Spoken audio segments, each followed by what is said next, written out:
So what is pain exactly? Does pain actually mean damage in all cases? Should we ignore pain, or should we be using pain as a guide? Now, a lot of people who have back pain, or who have previously had back pain, are very sort of scared and worried obviously about reoccurring their back problem, which is fairly obvious really. That's a legitimate concern because back pain is very reoccurrent. But the thing is that, you know, pain itself doesn't always mean damage and doesn't always mean harm. And this is something that's important to recognize when it comes to obviously, getting active and starting to build up and get back into normal activities to prevent back pain. We know exercise for most injuries, including back pain, is very important for prevention of re-injury and of injury. So if someone's in pain or feeling some discomforts and stuff, obviously it's important for them to understand what it is that means. Now, when you first hurt yourself in what we call an acute injury, which is when you hurt yourself within close proximity to the time that you've got pain, then this is when pain is, I'm not going to say accurate, but that is a warning sign. So it is a sign of therefore harm and damage, and does need to have an element of respect. However, obviously, is pain necessarily at the right level? Well, it depends. It depends on the nature of the condition. So some structures have got incredible nerve supply and blood supply. So they can give you an awful lot of pain, they can give you an awful lot of swelling, they can give you an awful lot of inflammation. And all these things mean the pain in this instance is very, very high for the level of damage you've got. So other structures have got very poor nerve supply, if any. Some have got very poor blood supply, if any. Some have got very poor ability to inflame, if any.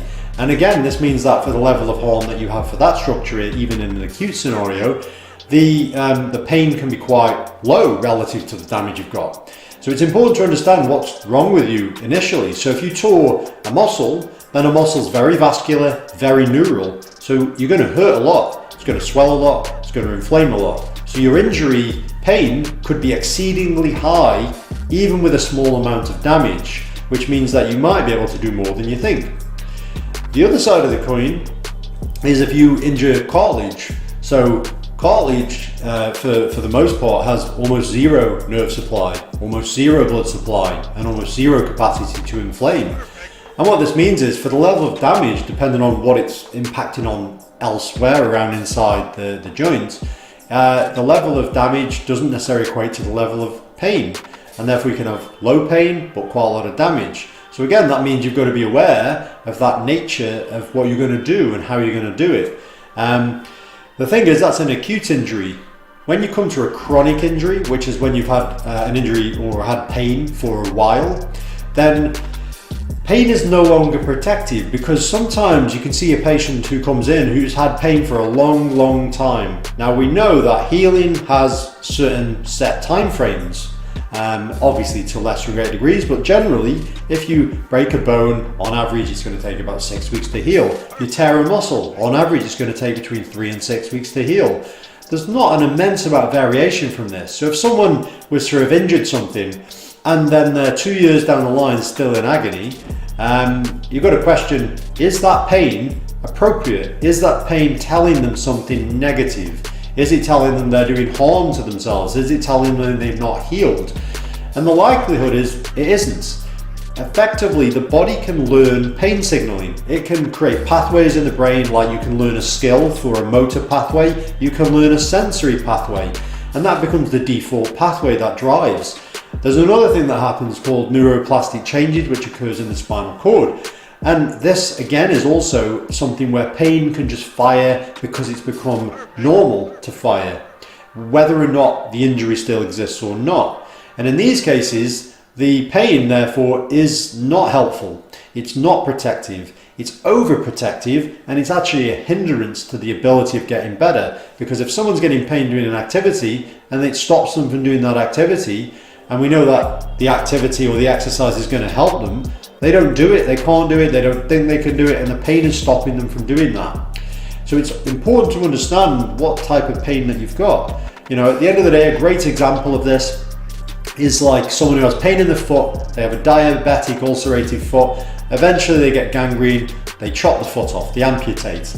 That person can still have foot pain, yet they have no foot. So what harm is occurring in their foot? None.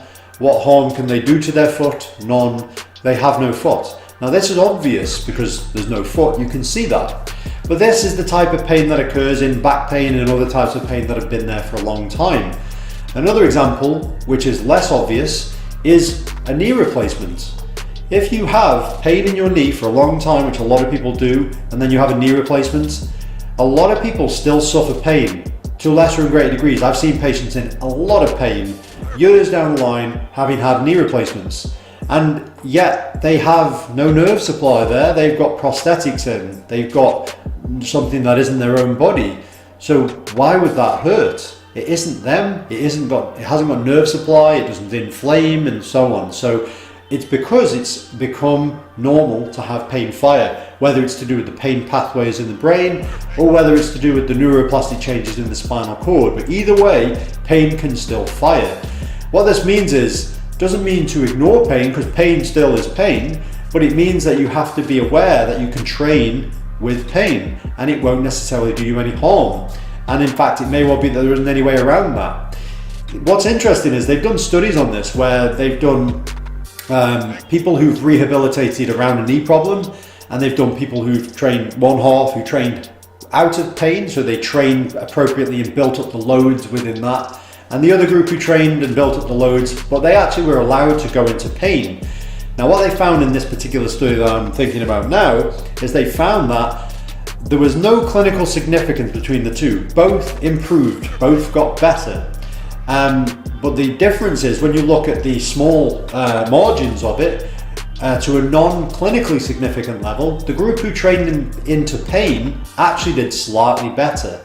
And the reason this could be is basically because they were unimpeded by being limited on their progressions because of pain. Whereas the other group would go, I can't progress, it's hurting, so I'm going to wait. I'm going to drop back to the previous level of load and then try and advancing later. The other group went, I'm going to increase the load. And then they monitor the pain, and the pain then regresses, so then they can advance. And this is a well-known way of progressing, is actually to give some pain, not agony, but increase the pain slightly afterwards for less than 24 hours, and then basically repeat the exercise at the same level and allow the pain to regress and minimize and then advance, which means you can advance more than you think.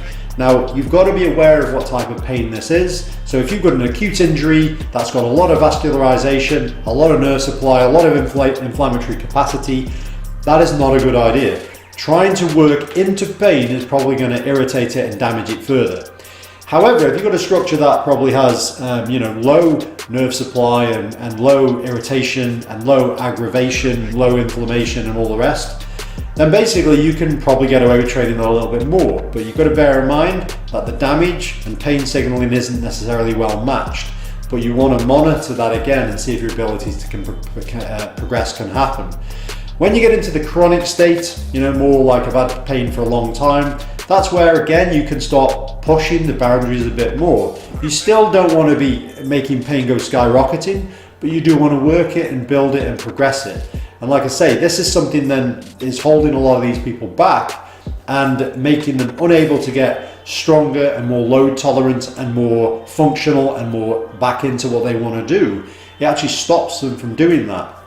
So if you can realize that in this particular instance, pain is not actually telling you much that's harmful, and you can work it into pain a little bit, then you should and not be worried about it. Not all pain, as we've mentioned before, is a sign of damage and a sign of harm. If you stretch your finger back as hard as you can, it'll hurt, but you wouldn't say you've hurt yourself. You'll go out and stop. And again, this highlights that sometimes we can misconstrue what we're feeling as well. So basically, obviously this is all a little bit complicated and obviously everyone is different. And this is why seeing a physio who can advise you specifically on these sort of things is the best way to go. But what I'm getting at in this video is that don't take pain as read. Don't necessarily think pain equals harm and equals damage. We've spoken about before on scan studies that you can have it the other way around, where you can have injuries on scans with no pain. So they just don't correlate. So what I'd say is if you've got pain or you've had pain for a while, then it makes sense to see a physio to try and ascertain what's going on and therefore how you can approach this to get yourself out of this vicious cycle of being unable to progress. So anyway, that concludes the video for today, and I'll see you next time.